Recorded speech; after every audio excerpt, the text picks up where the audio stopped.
From the Philippine Air Force.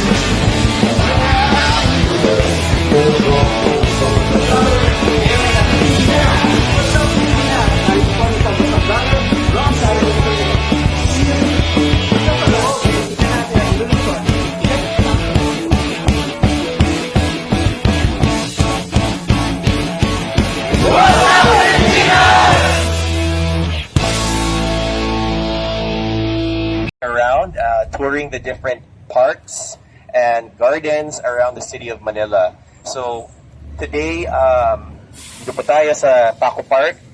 Meron po tayong mga transportation provided sa inyong lahat, Tranvia at isang coach bus para mag-ikot around the city of Manila.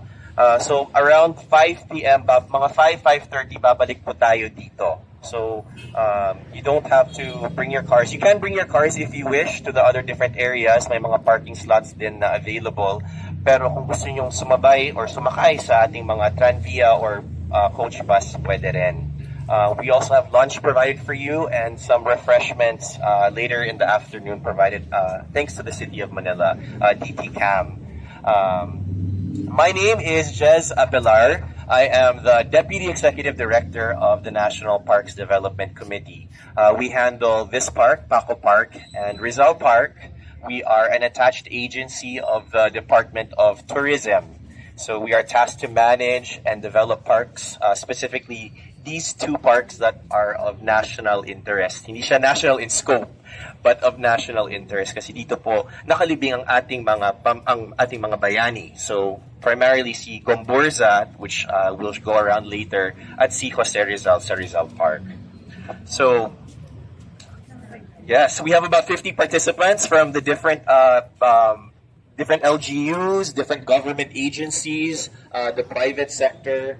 We're really happy to have you all here to join us. It's been a while since we've hosted a tour like this. Of course, the pandemic. So I'm happy to see all of you here. This year, we're excited to also have you kasi it's the 200 years of Paco Park. No, we're celebrating this whole year as the 200-year celebration of Paco Park. Kaya kung makikita nyo, meron kami mga exhibits and events throughout the year promoting this heritage park of ours. So this park, I'll begin na, Artur, ha? Historical background lang, it opened April 22, 1822. So that's officially 200 years ago.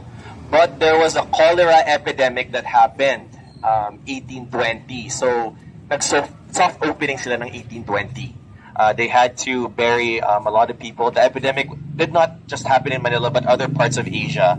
And so Manila needed a place to bury a lot of the people that were dying from the cholera. So we had COVID 200 years. Today, 200 years ago, they had cholera. And that's the reason why Paco Park was initially built. So initially, they built this inner ring that you see here. Yan yung naunang, what do you call that? Structure with the nichos.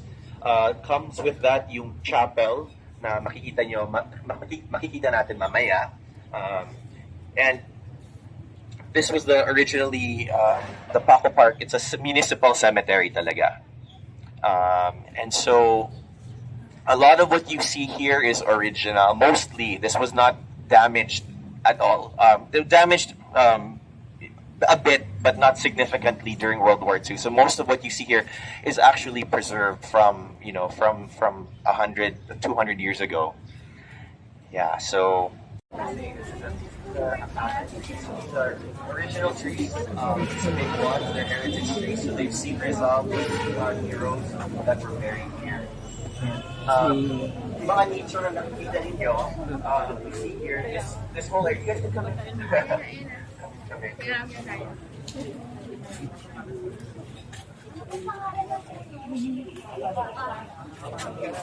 So why the name Paco?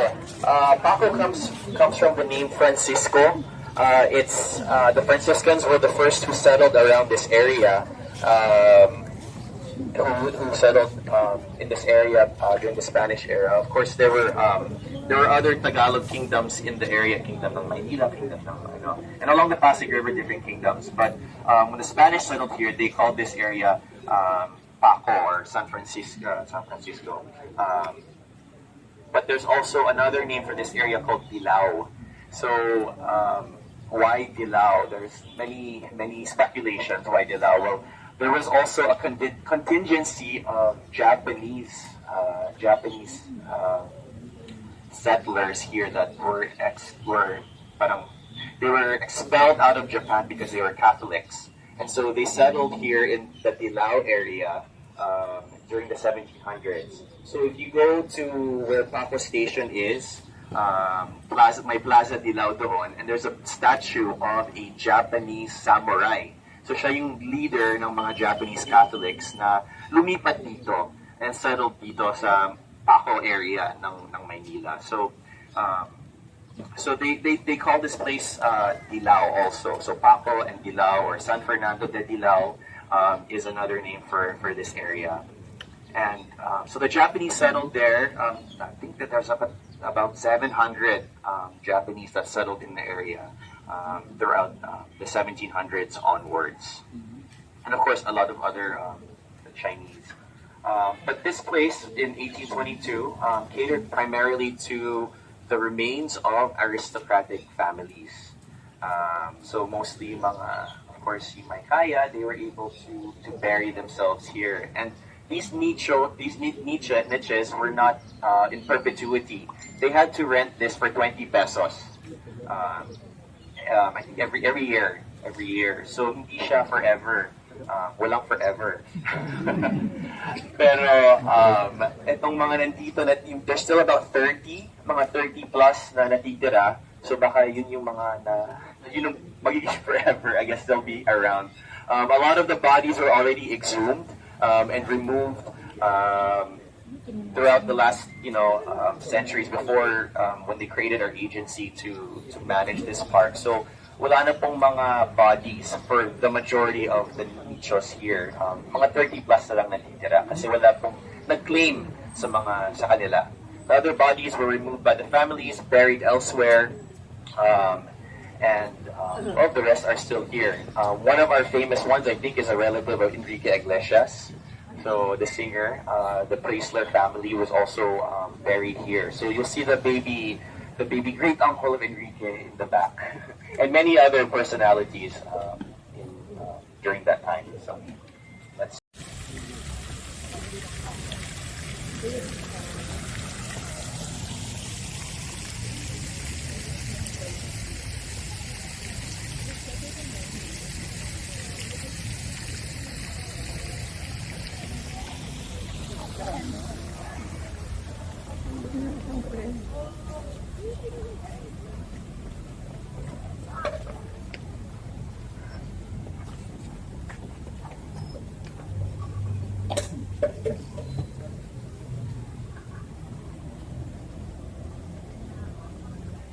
Patron saint, who this is named after. He was the patron saint for the sick, so that's why it's Saint Pancras. This chapel itself is managed by Adamson University, by the Vicentians. So kami sa NPDC, tuwing may mass po, hawak namin yung chapel. Kung may weddings, you have to go through Adamson University. So if you want the reception to be out here, then of course you talk to us. But this is a very popular wedding chapel and a wedding venue. Halos every weekend, we're pretty much booked out. There's weddings, prenups always happening here. The church can seat about 150 people. So it's a good amount of people for an intimate wedding. Intimate na yan para sa atin, 100, 150. So yeah, feel free to come in. You guys can go check it out. It's not always open, so it's really only open when there's mass. So yeah, it's your chance to check out and see what's inside the chapel.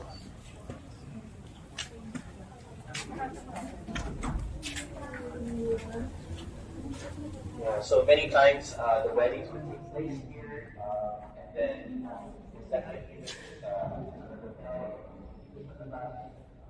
We book out the entire park for private events and functions. You know, para sa wedding, gusto yung mag-demo, actually, we have several people that are any kind of private events is possible.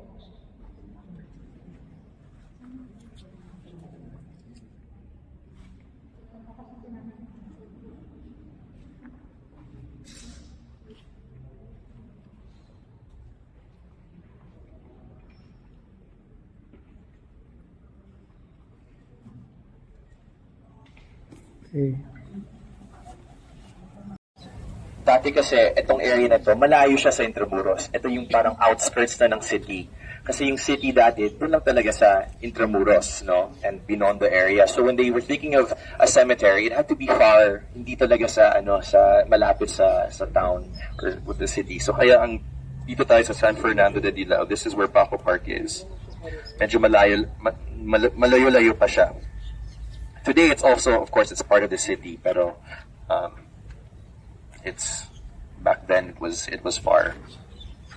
These are just old photos. So, the second ring that you see outside was actually built around 1859. So that was built by a Chinese contractor. Madalas during the back then, yung mga contractor were actually Chinese. They had a lot of the skills and tech, the expertise to really build. A lot of our churches were also built by the Chinese and designed by the Chinese. If you look at old plans, yung mga pumirma, Chinese talaga yung mga drawings. In Madrid, they wouldn't show the Chinese. They would show like a very Western design. Pero pagdating dito sa documents dito sa Pilipinas, it's actually Chinese. At yung mga pumirma, and yung execution may parang Chinese influence. So, interpretation ng Western, yung mga nakikita nating arkitektura dito sa Paco Park and sa mga heritage buildings natin during the Spanish era. So, we'll walk this way.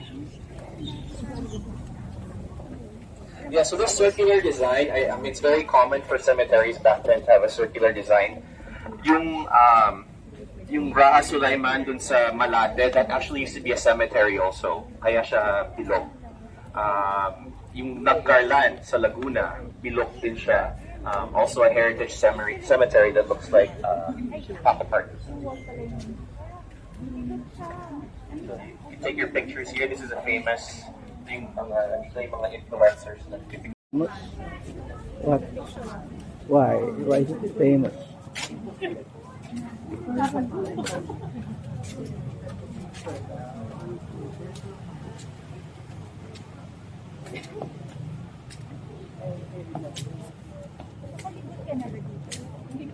First time.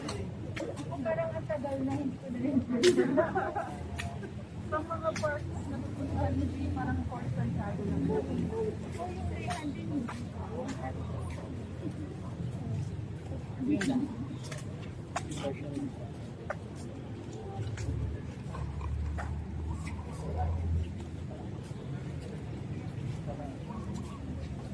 So this is the first burial site of Dr. Jose Rizal. Hindi po siya nakalibing dito. He is buried in the Rizal Monument in Luneta.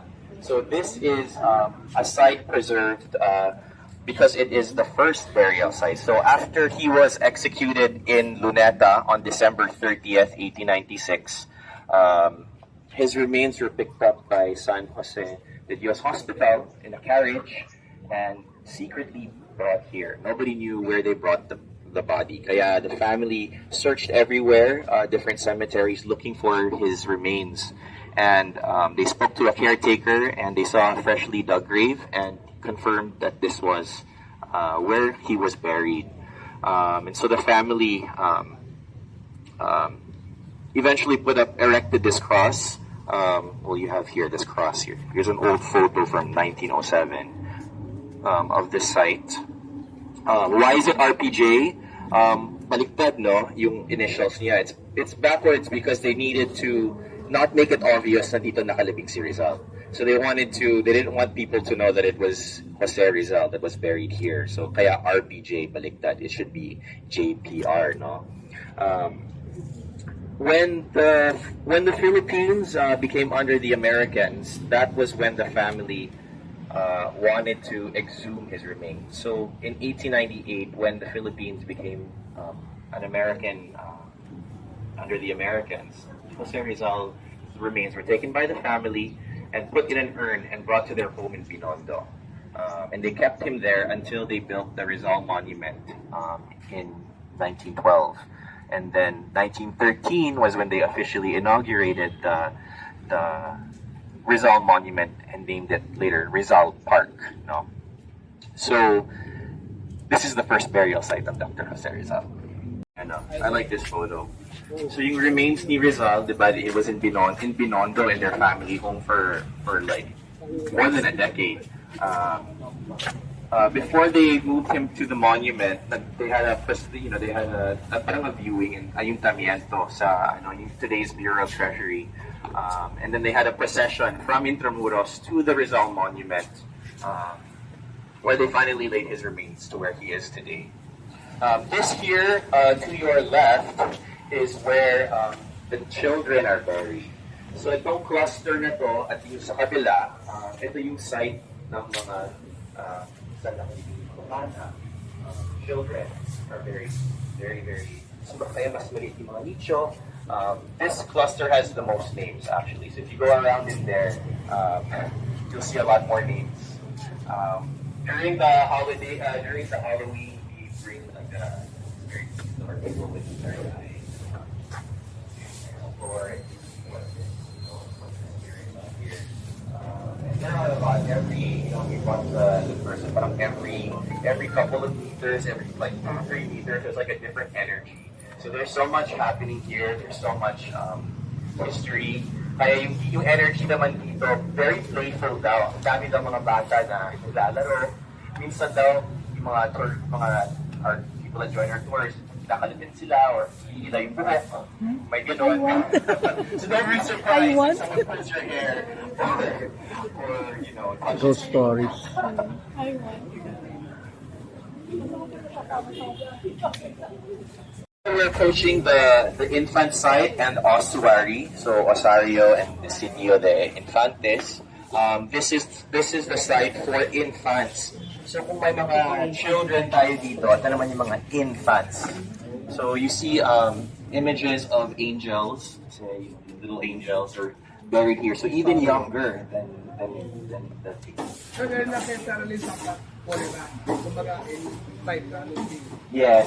Kasi yung mga nakaliping na dito ngayon, mga 1912, 1913 na yung last. Most of the ones that you see today that are buried here are from the early 1900s na sa panahon ng formula. So yung mga bata na dito, ito na yung names infants that are here. This was restored by WIN Escuelatelier Foundation, funded by the Spanish government. And you see this lime wash. Ito talaga yung original na na finish ng Paco. People don't like it. I know we always get comments. Bakit ito puti? Kasi people like this natural looking thing. But in fact, this is the original, and it also helps preserve the walls. When you have it like that, that's actually parang it's damaged, or it damages the walls and the heritage structure and the structure of the building. So this helps preserve it, and this is the original. In the back, you see skulls. Sorry, you guys can come in. Sorry. Pwede kayong pumasok. Ito daw yung pinaka-mabigat na area. Where are the skulls? I'll tell you why. Ayun, skulls pala yan. People that come here, some people who are very sensitive to energy, some of them don't like the energy. So, I have very friends that are like, why? Okay, why? Bakit ayaw nila pumunta dito? Well, if you were not able to afford to pay for a nicho, or you don't pay, then your remains get put here in the back. So this is the ossuary. So your remains, your bones, get put in a mass grave dito sa likod. So dati malalim yan, and it was filled with a lot of different people's remains. So not just the infants that are here, but also different people who are not able to afford to be buried. Kaya siya mabigat kasi ang daming mga remains, ang daming mga souls that were laid to rest here. I'll show you some photos. So just an example. So there are no more bones there. Of course, that's already cleaned out. But that's the reason why this is called an ossuary or a mass grave.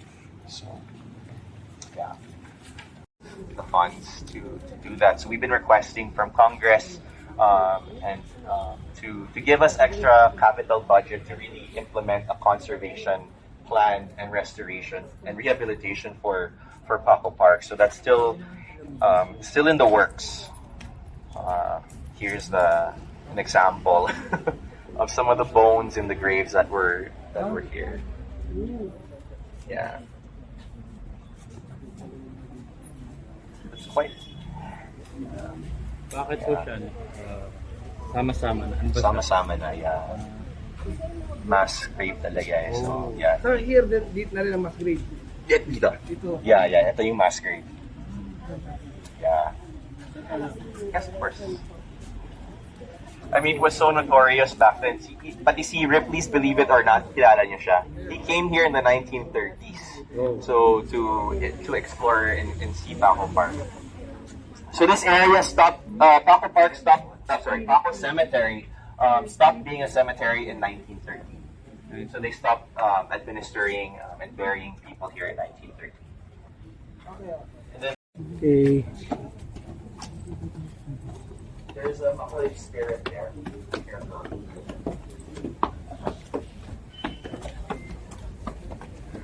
There's a little boy who likes to pull girls' hairs. Totoo yun.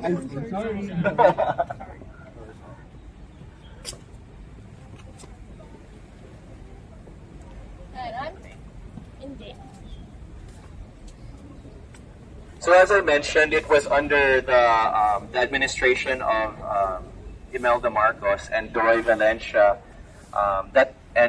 with the help of IP Santos and Dolly Perez, that we're able to see the park, the modern day park, for what it is. It was through them that they converted Paco Cemetery into an actual national park. So you see the raised area sa gitna. You see the architecture, the landscapes. That's very much the brutalist era, no, of the Marcoses. It's still intact. They raised the center kasi it always flooded here. Madalas bumaha, kaya they had to raise the center portion, and it's still what it is today.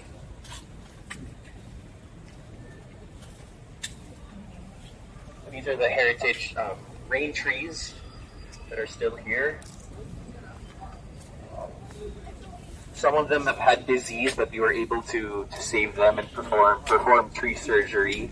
So kung makikita nyo yung mga ibang puno dyan, they have we were able to scrape out the diseased portions.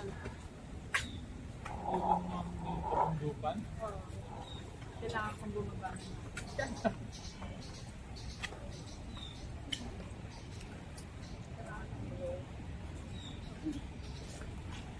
Be careful lang dito, medyo madulas. Moldy. So it's very, May mga mold. so careful. Careful lang. Sir, you said you requested funding for restoration. Kailan po, sir, yon? 2020. 2020, yeah. Okay. Kasi urgent na eh. Wala na, we still need. So wala pa rin pong sagot. Well, may na-approve na 7M. 7 But million. hindi pa binibigay. Okay. So that's what, we don't know what the holdup is. It was approved when? I think 2020 budget. So under Duterte, Under Duterte. Under Duterte. pero hindi pa rin nabibigay. Hindi pa rin nabibigay. Okay. Pero kahit yung 7M na yun, kulang pa rin yun. So, that's just for a plan, a conservation plan. Hindi pa siya sa restoration, full restoration rehabilitation. How much pa sir ang required ninyo for restoration? How much? It's gonna be definitely I can't give a figure at the top of my head, but yeah, it's definitely a lot. At least, 3 billion? No. Sorry, couple, 6 figures first. 6 figures. 9 figures back. Yeah. Oh, sorry. Over there behind you is Gomborza. So, or Majoha. Medyo. Our national heroes. So, PBB kasi. it's because of them we owe a lot of our a lot of our sense of nationalism to, or the beginnings of our formation as our identity as Filipinos. Because of the Cavite Mutiny in 1872, they were executed by garrote sa Luneta. So that's strangulation, but also there's a spine that hits the back of your neck. When it hits your neck, parang like this thing, it snaps and you die instantly. So the three priests, si Padre Gomez, Padre Burgos, and Padre Zamora, those three priests were blamed for the mutiny that happened in Cavite. And it's because of them, Jose Rizal was inspired, a young boy, he was inspired to write El Filibusterismo, and to reveal to people, the injustices towards Filipinos, and of course the ills of the church during that time. So a very, very controversial book, but because of them, Jose Rizal and his contemporaries, who led the Philippine Revolution, were inspired and really affected by Gomburza. So after Gomburza was executed in Luneta, they were buried here. So every February 17, we have a wreath-laying ceremony here with the other government agencies in the city of Manila to commemorate what Gomburza has done for the Philippines and for the Filipinos. So their death started the Filipino consciousness or the Filipino identity.